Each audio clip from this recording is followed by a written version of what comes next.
नमस्कार। भारतीय राजनीति में आजकल एक सवाल अक्सर सुनने को मिल रहा है। लोकसभा अध्यक्ष को कैसे हटाया जाता है। कई लोग महाभियोग शब्द का इस्तेमाल करते हैं, पर क्या ये सही है? चलिए आज इसी मिथक और इसकी असलियत को समझते हैं। तो देखिए, जब भी स्पीकर को हटाने की चर्चा होती है तो एक शब्द बार बार सामने आता है, महाभियोग। पर सवाल यह है कि क्या ये शब्द संवैधानिक रूप से सही है या फिर ये बस एक आम गलतफहमी है जो चलती आ रही है। इस उलझन को सुलझाने के लिए सबसे पहले ये समझना होगा कि हमारे संविधान में महाभियोग या इम्पीचमेंट शब्द का असल मतलब क्या है और ये किसके लिए इस्तेमाल होता है। तो महाभियोग कोई आम प्रक्रिया बिल्कुल नहीं है। ये एक बहुत ही गंभीर क्वाजी जुडिशियल यानी कि एक अर्ध न्यायिक प्रक्रिया है और ये सिर्फ देश के सबसे ऊंचे पदों के लिए है, जैसे कि राष्ट्रपति। और इसका आधार भी सिर्फ एक ही हो सकता है, संविधान का उल्लंघन। अब जरा इस पर नजर डालिए। राष्ट्रपति हों या सुप्रीम कोर्ट के जज, दोनों को हटाने की प्रक्रिया देखिए कितनी मुश्किल है। दोनों ही मामलों में विशेष बहुमत चाहिए होता है, यानी सदन की कुल ताकत का 2/3। ये एक बहुत ही ऊंचा संवैधानिक बैरियर है जिसे पार करना लगभग नामुमकिन जैसा है। तो इन सब बातों से एक चीज तो बिल्कुल साफ हो जाती है कि लोकसभा के स्पीकर को हटाने के लिए महाभियोग शब्द का इस्तेमाल करना तकनीकी रूप से सही नहीं है। तो फिर सही तरीका क्या है? तो अगर महाभियोग नहीं तो फिर क्या? इसका जवाब हमें मिलता है हमारे संविधान के आर्टिकल 94C में।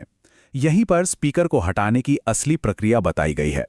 आर्टिकल 94C कहता है कि स्पीकर को हटाने के लिए एक खास तरह का बहुमत चाहिए, जिसे कहते हैं प्रभावी बहुमत या इफेक्टिव मेजॉरिटी। ध्यान दीजिए, यह महाभियोग वाले विशेष बहुमत से एकदम अलग है। चलिए अब समझते हैं कि इसका मतलब क्या है। तो ये प्रभावी बहुमत से प्रस्ताव पास कराने की जो प्रक्रिया है वो काम कैसे करती है? इसके असल में 3 बड़े स्टेप्स हैं। सबसे पहले 14 दिन का एक एडवांस नोटिस देना जरूरी है। इसके बाद उस प्रस्ताव को सदन में रखने के लिए कम से कम 50 सदस्यों का समर्थन चाहिए। इससे ये तय होता है कि मामला गंभीर है और आखिर में उस प्रस्ताव पर वोटिंग होती है, जिसे प्रभावी बहुमत से पास होना होता है। तो ये प्रभावी बहुमत का फंडा क्या है? इसे ऐसे समझिए, मान लीजिए लोकसभा की कुल सीटें 543 हैं, पर उस वक्त 3 सीटें खाली हैं, तो सदन की प्रभावी ताकत हुई 540। अब प्रस्ताव पास करने के लिए 540 के आधे से ज्यादा यानी 271 या उससे ज्यादा वोट चाहिए होंगे। और हां, इस पूरी प्रक्रिया के दौरान एक बहुत दिलचस्प बात भी है।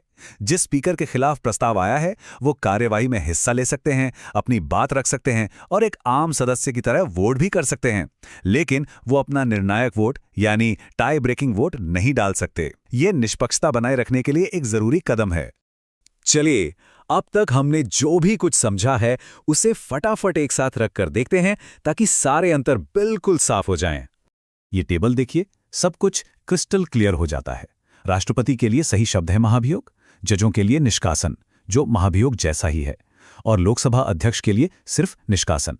बहुमत भी तीनों का अलग अलग है, विशेष बहुमत और प्रभावी बहुमत। हर पद के लिए एक अलग और सटीक संवैधानिक व्यवस्था है। तो आखिर में सवाल ये उठता है कि इन शब्दों के सही इस्तेमाल से फर्क ही क्या पड़ता है? देखिए, ये सिर्फ कोई किताबी ज्ञान की बात नहीं है। ये हमारे लोकतंत्र के चेक्स एंड बैलेंसेस के डिजाइन को दिखाता है। ये बताता है कि हमारे संविधान निर्माताओं ने हर पद की गरिमा और उसके महत्व को समझते हुए उसे सुरक्षित रखने के लिए कितनी सटीक प्रक्रिया बनाई है, और सही संवैधानिक शब्दों का इस्तेमाल करना उसी समझ का सम्मान करना है।